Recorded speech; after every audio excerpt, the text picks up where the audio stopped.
श्रोताओं, मेरा डॉक्टर अशोक कुमार नागर का आपको सादर प्रणाम। आज़ादी के अमृत महोत्सव के अवसर पर आज मैं आपको भारत के महान क्रांतिकारी शहीद आजम भगत सिंह, राजगुरु और सुखदेव जी के जीवन से संबंधित कुछ महत्वपूर्ण जानकारी देने जा रहा हूं। आप ध्यान से सुनेंगे तो ये आपके दिल को झकझोर कर देंगी। सरदार भगत सिंह का जन्म 27 सितंबर 1907 को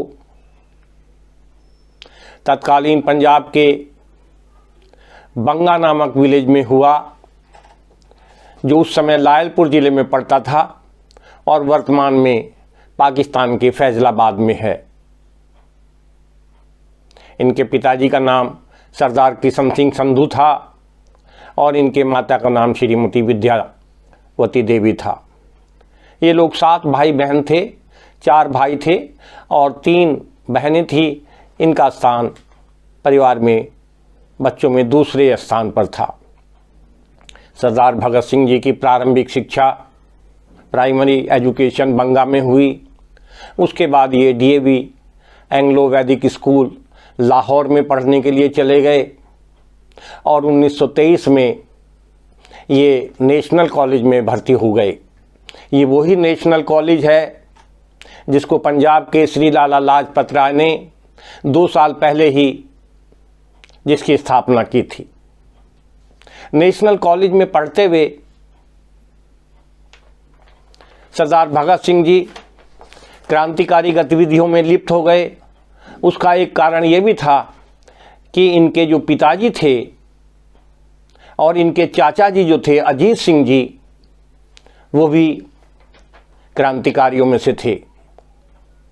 इनके चाचा अजीत सिंह का संबंध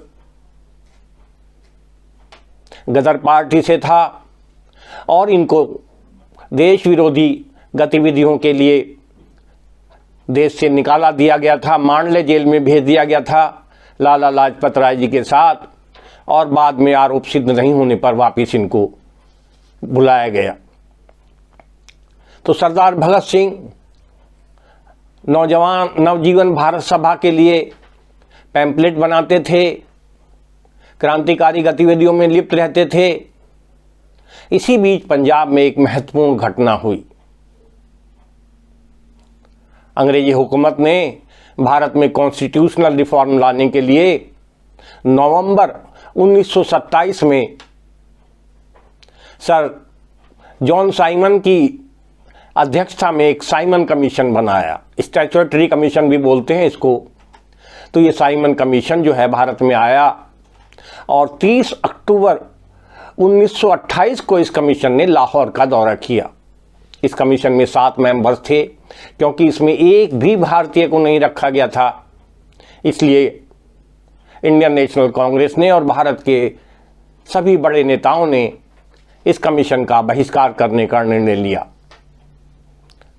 30 अक्टूबर 1928 को पंजाब के श्री लाला लाजपत राय ने एक शांतिपूर्ण जुलूस लाहौर में इस कमीशन के विरोध में निकाला।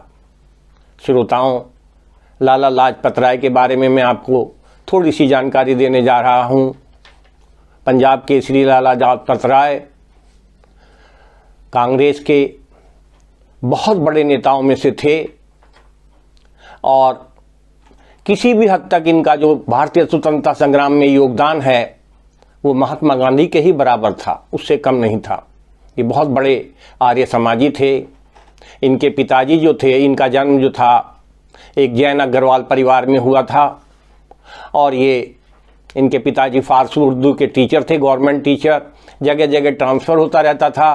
प्रारंभिक शिक्षा इनकी रिवाड़ी में हुई, फिर हिसार में हुई, फिर ये वकालत पास करने के लिए लाहौर में चले गए और फिर वापस हिसार में आए, आर्य समाज की स्थापना की और फिर ये प्रैक्टिस करने के लिए लाहौर में चले गए।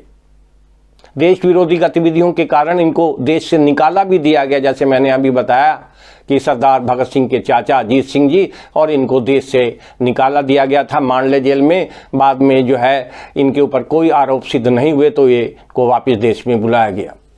ये बहुत बड़े क्रांतिकारी थे और उन दिनों कांग्रेस में दो विचारधाराएं पनप रही थी, एक गरम दल था और एक नरम दल था। तो लाल बाल और पाल, लाला लाजपत राय, बाल गंगाधर तिलक और विपिन चंद्र पाल जो थे, ये कांग्रेस में गरम दल के नेता थे। और ख़ास तौर से जो क्रांतिकारी थे, नौजवान थे, वो इन लोगों को बहुत पसंद करते थे। तो जब इन्होंने लाहौर में 30 अक्टूबर 1928 को साइमन कमीशन का विरोध किया तो बहुत सारे नौजवानों ने इस कार्यक्रम में हिस्सा लिया। अंग्रेजों ने कमीशन को रास्ता देने के लिए आंदोलनकारियों के ऊपर बर्बरता से लाठी चार्ज किया। जो वहाँ के सुपरिंटेंडेंट थे स्कॉट, जेम्स स्कॉट, उन्होंने स्वयं अपने हाथ से लाला लाजपत राय के ऊपर लाठियां बरसाई। लाला लाजपत राय बुरी तरह जख्मी हो गए, इनको अस्पताल में भर्ती कराया गया। और बड़े दुख की बात है कि 17 नवंबर 1928 को लाठियों के प्रहार से हृदय गति रुकने के कारण लाला लाजपत राय जी का देहांत हो गया। सारे देश में क्रोध की लहर फैल गई और सरदार भगत सिंह, जिन्होंने हिंदुस्तानी सोशलिस्ट रिपब्लिक एसोसिएशन बनाई हुई थी, क्रांतिकारियों का एक संगठन, इन लोगों ने सभा की और ये निश्चय किया कि लाला जी की शहादत का बदला लिया जाएगा। जेम्स स्कॉट की हत्या करने का निश्चय किया गया। दिन निश्चित किया गया 17 दिसंबर 1928 शाम के 4 बजे। सरदार भगत सिंह जी, सुखदेव इसमें नहीं थे, सरदार भगत सिंह, राजगुरु और जयगोपाल और चंद्रशेखर आज़ाद, ये लगभग दोपहर के बाद जो लाहौर में पुलिस का हेडक्वार्टर है कचहरी रोड पर डीएवी कॉलेज के सामने, वहाँ ये लोग एकत्र हो गए। इन्होंने अपनी साइकिलें डीएवी कॉलेज जो सामने ही था उसके कैंपस में खड़ी कर दी ताकि भागने में आसानी रहे। निश्चय हुआ कि जयगोपाल जो है, जैसे ही स्कॉट बाहर निकलेंगे, सिग्नल देंगे, संकेत देंगे और तुरंत राजगुरु और भगत सिंह जी गोली चलाएंगे। चंद्रशेखर आज़ाद का उसमें ये भूमिका थी कि वो पूरे इस ऑपरेशन को ओवरसी करेंगे, सुपरवाइज करेंगे, कवर अप देंगे और यदि किसी भी पुलिस अधिकारी ने या व्यक्ति ने इसका विरोध किया तो ये उसकी हत्या कर देंगे। ठीक 4 बजे एक अंग्रेज अधिकारी मोटरसाइकिल पर निकले। एक्चुअली में वास्तव में ये जेम्स स्कॉट नहीं थे। जेम्स स्कॉट उस दिन छुट्टी पर थे और ये थे assistant superintendent of police JP Sanders. पहचानने में थोड़ी गड़बड़ी हुई और जयगोपाल ने संकेत दे दिया। बिना एक पल भी गंवाए राजगुरु ने जेपी सैंडर्स के ऊपर गोली चला दी। जेपी सैंडर्स ने हाथ उठाए और ये मोटरसाइकिल सहित जमीन पर गिर गए। इनका एक पैर मोटरसाइकिल के नीचे आ गया। तुरंत सरदार भगत सिंह जी ने ये निश्चित करने के लिए कि ये पूरी तरह मरे, ताबड़तोड़ कई गोलियां जेपी सैंडर्स के ऊपर चलाई। इतने में ही एक ट्रैफिक इंस्पेक्टर था मिस्टर फर्न, उसने पीछा करने की कोशिश की। जब ये लोग कचहरी रोड से डीएवी कॉलेज की ओर जाने लगे तो सरदार भगत सिंह ने गोली चलाई, वो डरकर भाग गया। एक और हेड कांस्टेबल थे चानन सिंह, जिन्होंने इनका पीछा किया। चंद्रशेखर आज़ाद ने उसको चेतावनी दी कि भाई हम लोग देश के लिए ही ये कार्य कर रहे हैं, आप हमारा पीछा ना करें। लेकिन जब वो नहीं माना, चंद्रशेखर आज़ाद ने अपने मौजर पिस्टल से .3 mm कैलिबर की जो गोली है वो उसको मार दिया और चानन सिंह की वहीं पर मौत हो गई। ये लोग डीएवी कॉलेज के छोटे गेट से अंदर चले गए और वहां ये अपने छिपने के ठिकानों पर चले गए साइकिलों से। 19 दिसंबर 1928 को यानी तीसरे दिन जो महान क्रांतिकारी थे सुखदेव, वो एक क्रांतिकारी थे भगवती चरण, जिनका अभी आगे नाम आएगा लाहौर कॉन्स्पिरेसी केस में, और जिनकी बाद में बम बनाते समय मृत्यु हो गई थी। उनकी धर्मपत्नी दुर्गावती देवी के पास गए। क्रांतिकारियों में ये बड़ी लोकप्रिय थी, दुर्गा भाभी के नाम से बहुत लोकप्रिय थी। सुखदेव जी ने ये प्रस्ताव रखा कि भगत सिंह को लाहौर से निकालने में वो उनकी मदद करें, जिसके लिए दुर्गा भाभी तैयार हो गई। नतीजा ये हुआ कि 20 दिसंबर 1928 को सरदार भगत सिंह ने यूरोपियन वेशभूषा बनाई, पूरे बाल भी कटा दिए, दाढ़ी भी कटा दी, हैट पहनकर, और दुर्गा भाभी का एक बहुत छोटा बच्चा था उसको गोद में लेकर चल दिए। साथ में दुर्गा भाभी और राजगुरु जो थे वो इनके नौकर बन गए, वो इनका सामान लेकर इनके साथ साथ गए। ये लोग सेकंड क्लास में बैठ के कानपुर आ गए। इनका इरादा कलकत्ता जाने का था, लेकिन कलकत्ता में जो सीधी ट्रेन लाहौर और कानपुर से आती थी तो पुलिस वाले उनकी बहुत तलाशी लेते थे, इसलिए ये वहाँ से ट्रेन से उतर गए, राजगुरु बनारस चले गए और इसके पश्चात ये लखनऊ गए और लखनऊ से ये कलकत्ता पहुँच गए। इधर जो जयगोपाल थे ये जो है फिरोजपुर चले गए, सुखदेव जी भी चले गए लाहौर छोड़कर, और कलकत्ता पहुंचने के बाद दुर्गा देवी कुछ दिनों बाद वापस आ गई अपने बच्चे को लेके। सरदार भगत सिंह जी वहां क्रांतिकारी गतिविधियों में संलग्न हो गए। महान क्रांतिकारी राम प्रसाद बिस्मिल, जिनको काकोरी केस में फांसी की सजा दी गई थी, सरदार भगत सिंह उनके बड़े प्रशंसक थे। साथ साथ गदर पार्टी के फाउंडर मेंबर्स करतार सिंह सराभा, जिनको 1915 में ही फर्स्ट लाहौर कॉन्स्पिरेसी में सजा दे दी गई थी, केवल जिनकी आयु 19 साल की थी, सरदार भगत सिंह उनके बहुत बड़े प्रशंसक थे। उनका फोटो हमेशा अपनी जेब में रखते थे। लाहौर में जेल में भी वो फोटो सरदार भगत सिंह अपनी जेब में रखते थे।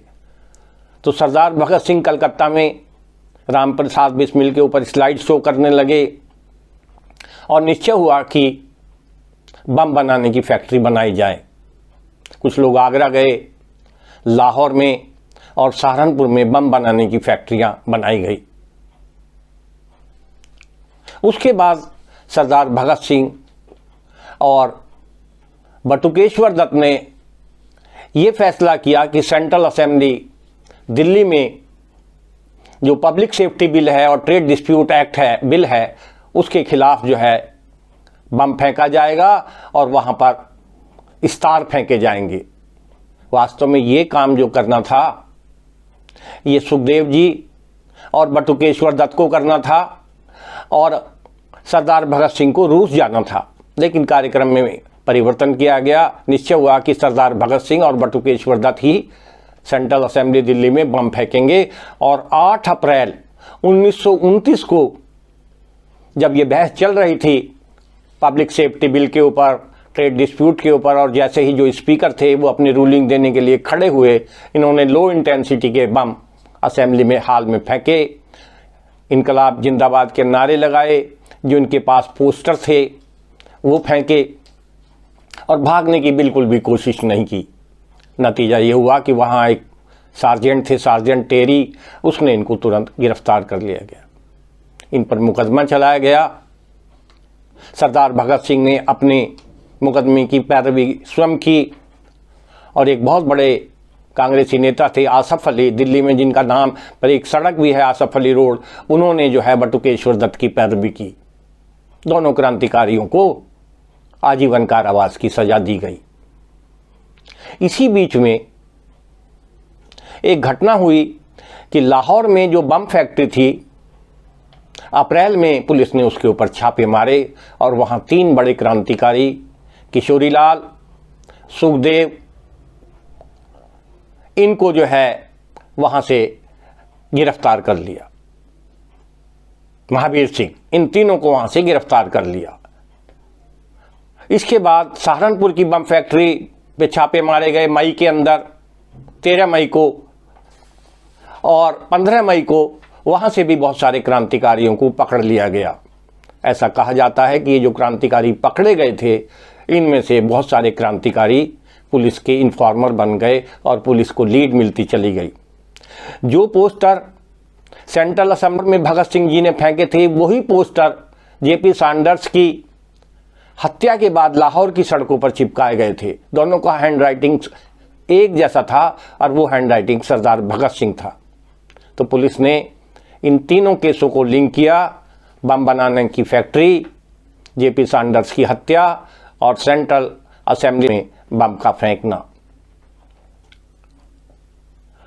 28 लोगों के ऊपर चार्ज फ्रेम किए गए, जिसको सेकंड लाहौर कॉन्स्पिरेसी केस कहते हैं। श्रोताओं, मैंने आपको करतार सिंह सराभा के वीडियो में फर्स्ट लाहौर कॉन्स्पिरेसी केस के बारे में बताया था, जो स्वतंत्रता संग्राम के इतिहास का सबसे बड़ा केस था। लगभग 300 लोगों पर मुकदमे चलाए गए थे गदर पार्टी के, और जिसमें करतार सिंह सराभा को फांसी दी गई थी। उसके बाद ये सेकंड लाहौर कॉन्स्पिरेसी केस के नाम से मुकदमा चलाया गया, और इसके जो स्पेशल मजिस्ट्रेट थे उनका नाम था राय साहब पंडित श्री कृष्ण। तो राय साहब पंडित श्री कृष्ण की अदालत में 28 लोगों के अगेंस्ट चार्ज फ्रेम किए गए। इसमें एक जो अक्यूज थे भगवान सिंह, उनको प्रोसिक्यूशन ने उनका नाम नहीं भेजा आगे, उनको अदालत में उनकी कार्रवाई में शामिल नहीं किया, शायद उनकी मृत्यु हो गई। 5 जो क्रांतिकारी थे और जिनमें प्रमुख थे चंद्रशेखर आजाद, दूसरे थे भगवती चरण, तीसरे थे प्रमुख साहित्यकार यशपाल, 2 और क्रांतिकार थे। 5 क्रांतिकारी पकड़े नहीं जा सके और इनको भगोड़ा घोषित किया गया।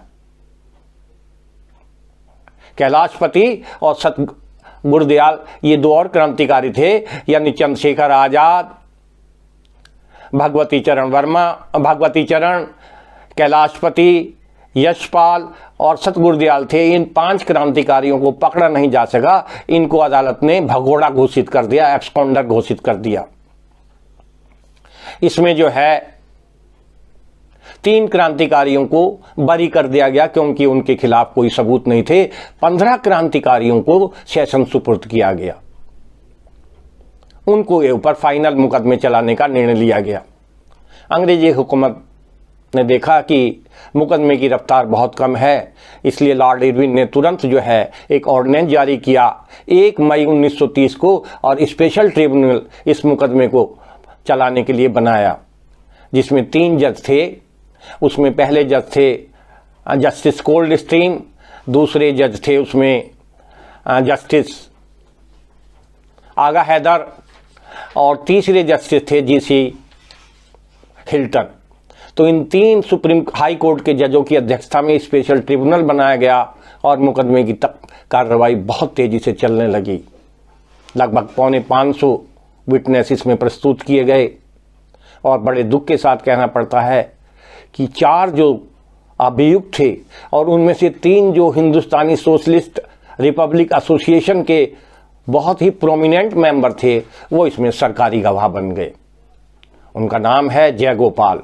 जयगोपाल वही व्यक्ति है जिसने सिग्नल दिया था मारने के लिए, जो हत्याकांड में शामिल था। ये मुखबिर बन गया। दूसरे थे हंसराज बोहरा। हंसराज बोहरा संगठन का काम देखते थे, तो इनके पास बहुत सारी जानकारियां थी। इसी तरह फणींद्रनाथ मजूमदार और एक मनमोहन बनर्जी थे। ये 4 लोग जो थे इसमें मुखबिर बन गए। नतीजा ये हुआ कि इनमें से विशेष रूप से जयगोपाल और जो हंसराज बोहरा थे, इन्होंने जो गवाहियाँ स्पेशल ट्रिब्यूनल के सामने दी, वो क्रांतिकारियों को सजा दिलाने में बहुत महत्वपूर्ण साबित हुई। 15 क्रांतिकारियों के ऊपर मैंने जैसे बताया ट्रिब्यूनल में मुकदमा चलाया गया। 7 अक्टूबर 1930 को इसका फैसला आ गया। लगभग 300 पेज का ये जजमेंट था। आज भी नेशनल आर्काइव्स में इसकी मूल कॉपी सुरक्षित है। तो इसमें 3 क्रांतिकारियों को फांसी की सजा दी गई, जिनमें थे पहले सरदार भगत सिंह, दूसरे राजगुरु, तीसरे थे सुखदेव। इन तीनों क्रांतिकारियों को हैंग टू डेथ की सजा दी गई। 7 क्रांतिकारियों को, जिनमें किशोरी लाल थे, महावीर सिंह थे, विजय कुमार सिन्हा थे, गया प्रसाद जी थे, कंवरनाथ तिवारी थे और जयदेव थे, इन 7 क्रांतिकारियों को काले पानी की सजा दी गई। कुंदन लाल जो एक क्रांतिकारी थे, इनको 7 साल की सजा दी गई।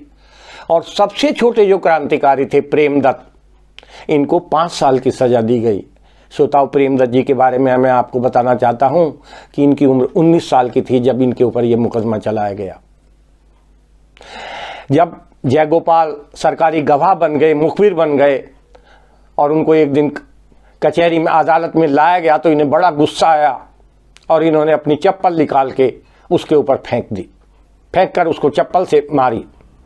नतीजा ये हुआ कि अदालत ने यह निर्णय लिया कि सभी क्रांतिकारियों को हथकड़ी लगाकर कोर्ट में लाया जाएगा। क्रांतिकारियों को बड़ी यातनाएं दी गई।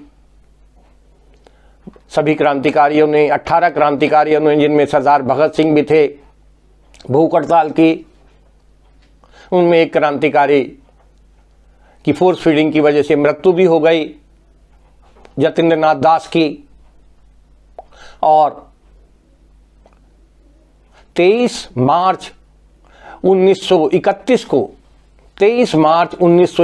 को शाम के 7 बजे ये फैसला किया गया कि इन लोगों को चुपचाप फांसी दी जाएगी।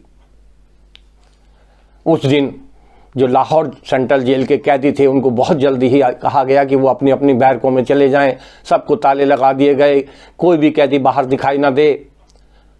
जेल में बड़े बड़े अफसर आने लगे। डिस्ट्रिक्ट मजिस्ट्रेट लाहौर आ गए, जो ICS अधिकारी थे। उसके बाद senior superintendent of police Lahore आ गए, IG प्रिजन आ गए, IG पंजाब पुलिस आ गए, डॉक्टर आ गए। ये सारे अधिकारियां, इनकी गाड़ियां लाहौर सेंट्रल जेल में आने लगी। दोपहर बाद क्रांतिकारी जो जेल में कैदी थे, उनको शक हो गया कि जरूर कोई महत्वपूर्ण घटना होने वाली है और सरदार भगत सिंह, सुखदेव और राजगुरु को शायद फांसी देने की तैयारी है। तो ये लोग बहुत जोर जोर से इनकलाब जिंदाबाद के नारे लगाने लगे। नतीजा ये हुआ कि नारे इतने तेज थे कि जो बाहर की आम जनता थी उनको भी पता चल गया और लाहौर सेंट्रल जेल की जो मुख्य द्वार है उसके बाहर एक भारी भीड़ जमा हो गई। लोगों को लगा कि कोई अशुभ घटना होने वाली है। काला मसीह नाम के एक खानदानी जल्लाद ने इन 3 महान क्रांतिकारियों को फांसी पर लटकाया। काला मसीह ये वही जल्लाद था जिसके बेटे तारा मसीह ने जुल्फ़िकार अली भुट्टो, जो पाकिस्तान के प्रधानमंत्री भी थे, उनको फांसी पर लटकाया। अब सवाल हुआ कि इन तीनों क्रांतिकारियों को, इनके शरीर को, इनकी बॉडी को जेल से बाहर कैसे निकाला जाए, क्योंकि जेल के बाहर बहुत सारे लोग जो थे एकत्र हो गए थे।